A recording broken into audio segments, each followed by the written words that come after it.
Have you ever spent hours, days, even years trying to convince someone to change? You gave them the perfect advice. You showed them the evidence. You begged, you cried, and you reasoned, and you pleaded. And what happened? Nothing. In this video, I'm going to show you exactly why your efforts are failing so you can finally stop exhausting yourself trying to fix people. So let's begin. Here is a brutal math no one wants to face. You spend 2 hours today trying to convince someone to eat healthier, or your friends to stop procrastinating, or your parent to worry less. That's 120 minutes of logic reasoning, heartfelt bleeding, and carefully choosing evidence. But here is what you are competing against the other 22 hours of that same day.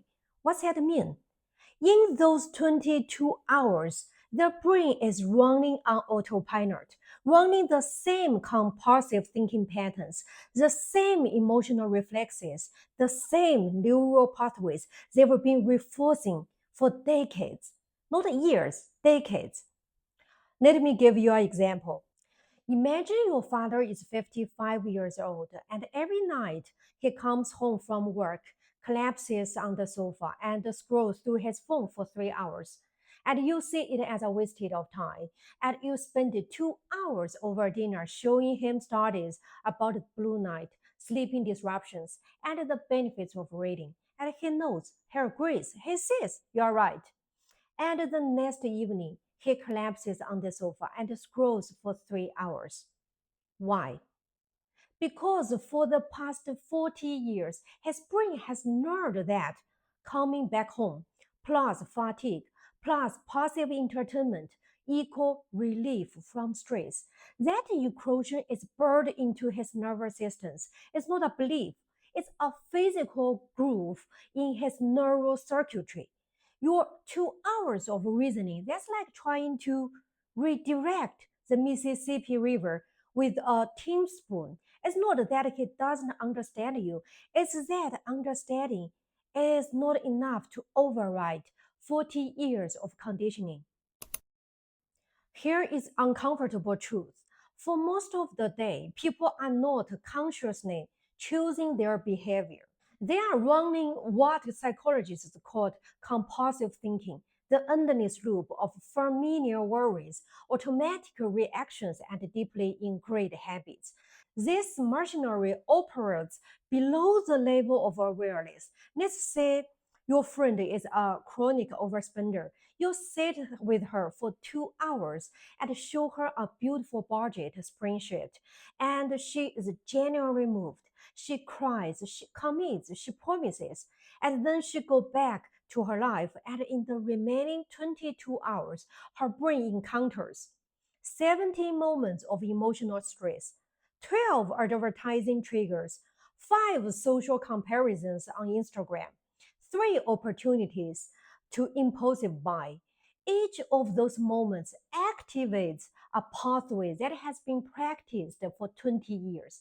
The pathway that whispers, by this, you will feel better just this once. Your 2 hours lecture is a faint whisper against the 20-year roar.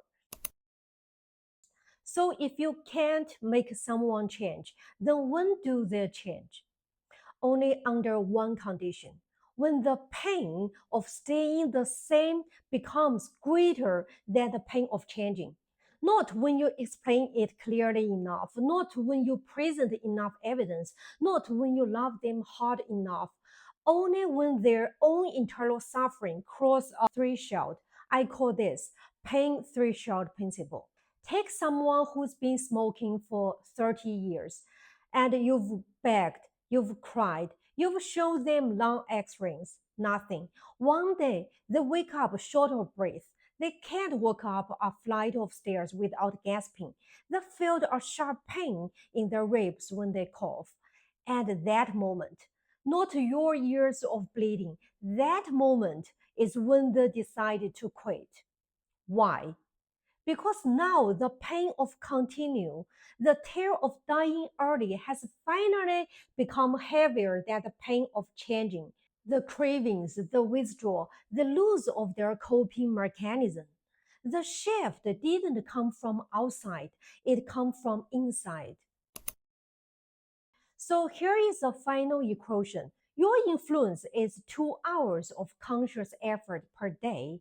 Their conditioner is 22 hours of unconscious reinforcements per day times 365 days times decades. That's not a fair fight.